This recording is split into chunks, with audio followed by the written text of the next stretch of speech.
Olá, seja muito bem-vindo. Está começando o DC Notícias Web nesta terça-feira. Veja os destaques dessa edição. Restrições, mais uma vez, municípios da 9ª Regional de Saúde adotam medidas para conter o coronavírus. Na Câmara, a CCZ apresenta a situação da dengue no município para os vereadores. O DC Notícias vai falar de uma bebida apreciada por muita gente, o vinho.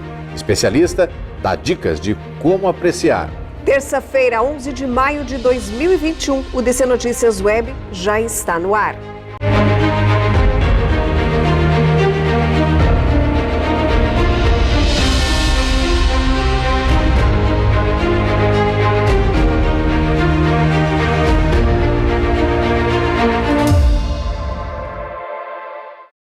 Olá, nós abrimos essa edição do DC Notícias Web desta terça-feira falando sobre medidas restritivas para conter o avanço do coronavírus. Municípios que compõem a 9ª Regional de Saúde adotaram restrições que começam a valer nesse final de semana. Nos próximos 2 finais de semana, os 9 municípios que compõem a 9ª Regional de Saúde do Paraná vão adotar medidas mais restritivas. Os municípios que fazem parte da região oeste são Itaipulândia, Matelândia, Medianeira, Missal, Ramilândia, Santa Terezinha de Itaipu, São Miguel do Iguaçu, Serranópolis e Foz do Iguaçu.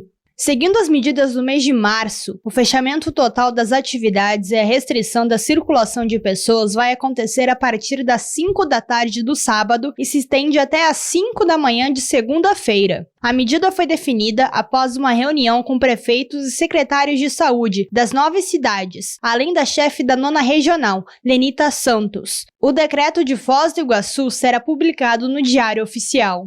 Os vereadores acompanharam nesta terça-feira uma explanação sobre a situação da dengue no município. O coordenador do programa de vetores falou sobre pontos nesse trabalho de prevenção e combate ao mosquito Aedes aegypti. Com a explanação feita aos vereadores sobre a atual situação do combate à dengue, o secretário do comitê comentou os pontos em destaque. Foram 4 temas principais. Primeiro, as ações de combate à dengue. Segundo, a situação da dengue frente à pandemia do coronavírus. Em terceiro, a situação do uso ou não do fumaceiro, sobre sua eficácia, em relação também ao inseticida utilizado.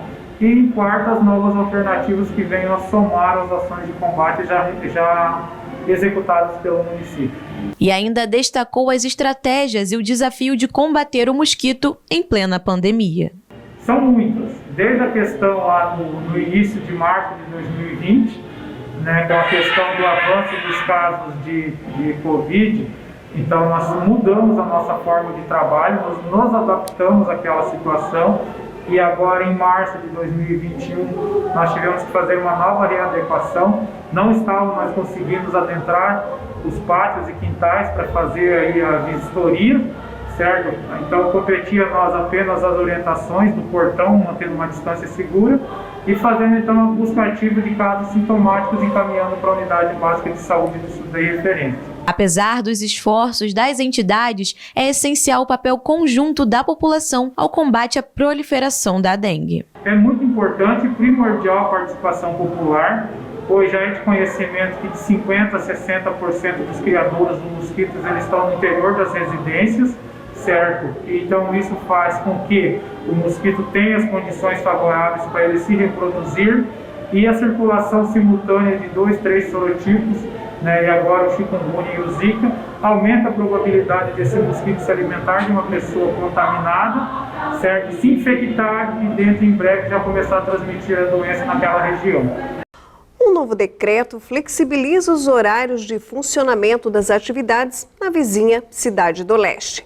Enquanto Foz do Iguaçu estuda aumentar as restrições para conter os avanços do vírus da Covid-19, a cidade vizinha, no Paraguai, flexibiliza algumas medidas. Em Cidade do Leste, retorna as ações antes do último decreto presidencial, válidas desde o dia 26 de abril. Agora, os setores gastronômicos e outros locais de comércio podem funcionar até 11h59 da noite. Eventos que antes só poderiam acontecer com 25 pessoas em ambientes fechados e 50 em aberto, agora pode ser realizado com capacidade de público de 50 indivíduos em local fechado e 100 em aberto, contando que seja agendado com antecedência. Outra área flexibilizada é as atividades religiosas e culturais, que podem funcionar com no mínimo 75 e no máximo 150 pessoas, de acordo com o espaço a ser utilizado. A cultura do vinho aproxima os amigos e a família. Um sommelier que é profissional da área contou ao DC Notícias Web como está esse mercado e ainda trouxe dicas para quem quer degustar e apreciar um bom vinho. O vinho é uma bebida histórica e hoje é encontrado em todos os continentes. Mas além de história, ele traz consigo muita memória. A Jennifer, que desde sua infância tem uma ligação com essa cultura por ter crescido em uma região tradicional do consumo, conta como é a sua relação hoje com essa iguaria. No Sul, depois de formada, depois que eu me formei em fisioterapia, eu morei em Nova Prata. Então, o que acontecia? Fins de semana eu ia para Bento Gonçalves, eu ia para Gramado, eu ia para Garibaldi, e Garibaldi é a capital da espumante. Aí Bento é ali do lado de Nova Prata também, então a gente passeava o tempo inteiro, conhecia, degustava. Até antes, ela já se interessava em se aprofundar mais sobre o consumo e atendimento sobre o vinho, mas durante a pandemia começou a estudar mais sobre a profissão de sommelier e até entrou em um curso online, aprendendo e se interessando cada vez mais pela área. O sommelier, na realidade, ele é aquele que, assim, quando o vinho está pronto, ou quase pronto, ele vai ajudando a, por exemplo, o enólogo, ele conseguiu verificar que tem aqueles aromas fazendo análises, entendeu? Análises químicas. Aí o sommelier vai lá, tem muita acidez, tem muito aroma disso, não, acho que não ficou bom, vamos fazer um corte. Um corte é misturar outros tipos de vinhos, né? O Léo também tem uma história desde criança com o vinho. Seu pai cultivava uvas e ele já tinha esse contato com a bebida. Quando adulto, ele morou no exterior e se especializou na área de sommelier, que é uma profissão que abrange o conhecimento geral a respeito da gastronomia.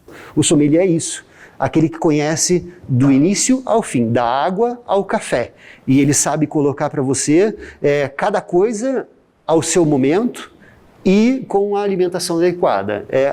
Resumidamente, a profissão é isso. Em Foz do Iguaçu, ele teve também participação na elaboração de cardápios de restaurantes renomados da cidade e acompanhou o seu funcionamento. Falando no consumo do vinho no Brasil, o sommelier comenta que, apesar do tradicional cultivo na região sul, só agora ganha mais força. O consumo de vinho no Brasil, neste último ano, deu um salto absurdo, né? Principalmente em termos de vinhos brasileiros, vinhos nacionais, aumentou muito o consumo de vinhos nacionais de qualidade e inclusive o nível dos produtos que o Brasil está colocando no mercado hoje é muito alto também, investimento em tecnologia. O consumidor brasileiro está aprendendo e se deixando experimentar por essa cultura do vinho. São variedades de uvas para se fazer vinho, hoje catalogadas, são aproximadamente 6 mil. Então a gente não precisa se manter na mesma todo dia. Eu acho que dá para, de vez em quando, arriscar e provar algo novo. Quem sabe a gente não acha você não acha talvez uma nova uva preferida ou alguma coisa assim, não? O mercado dessas bebidas é bem diverso e para todos os gostos, mas principalmente para todos os bolsos. Os enólogos, eles têm buscado isso e eles trazem todo dia uma técnica nova e aplicam nos vinhedos do Brasil. E todo dia está sendo lançado um vinho novo, com uma determinada característica ou outra, né? Regiões novas, investimento ou estudo de agronomia que te permitem produzir uva em um lugar onde até então não era possível. Com certeza, você ou algum conhecido já disse, está esfriando. Tempo bom para consumir um vinho. Isso se deve pela associação do teor alcoólico com a sensação de calor ao consumir. E então, já pensamos também em alguns pratos que os vinhos casam muito bem. O Léo e sua esposa gostam de combinar a culinária com a bebida. A minha base é comida italiana, né? Então sou bom de risoto, sou bom de massas, sou bom de carnes. Eu faço um pouco meio que tudo, assim, gosto de me envolver. E a gente sempre busca, a gente nunca fica numa garrafa, então sempre começa com branco, depois vai para um tinto ou alguma coisa assim. Ou se vai ficar no branco com o prato principal, a gente começa com espumante e assim vai, sabe? Para quem não tem o hábito do consumo, mas quer aprender mais sobre, o sommelier Léo deu dicas de com qual vinho você pode começar a sua jornada de degustações. Você pode começar por uvas mais leves, o exemplo que é o mais... Todo mundo comenta quando nos fazem essa pergunta, e todos os profissionais, a resposta é a mesma, que tem uma uva que é aquela que é a mais delicada. É uma porta de entrada para aqueles vinhos mais importantes ou mais encorpados, que é a uva Pinot Noir, né? Essa uva é uma uva que é totalmente indicada para esse tipo de situação, né? Ou até mesmo vinhos que são meio secos, não exatamente secos. Isso está escrito no contrarótulo, né? Isso é uma boa dica. Nada em excesso faz bem, mas o profissional aponta ainda para as substâncias presentes no vinho que podem colaborar para a saúde de quem consome. A parte, algumas substâncias que fazem bem aí para a memória, fazem bem para o sangue, para o coração, toda aquela história ali é real, é comprovado cientificamente, mas sim, desde que seja moderado. Sem sombra de dúvidas, essa bebida milenar tem um dos melhores benefícios, o de socializar. Entendeu? Beba vinho e seja feliz. Então, assim, eu brinco com os meninos, né, cara? A gente fala, assim, vai fazer um peixe, então vamos levar um vinho, assim, mais assim. Mas, assim, o que eu tento explicar é que não fiquem paranoicos com isso, entendeu? O mundo do vinho é para ser tranquilo, é para ser assim mesmo, descontraído, para beber o que você gosta. E o DC Notícias Web desta terça-feira vai ficando por aqui. Nós voltamos ao vivo amanhã. Eu convido você a curtir, a compartilhar as nossas publicações, as nossas reportagens em nossas redes sociais oficiais. Por hoje é só. Até amanhã. Até lá.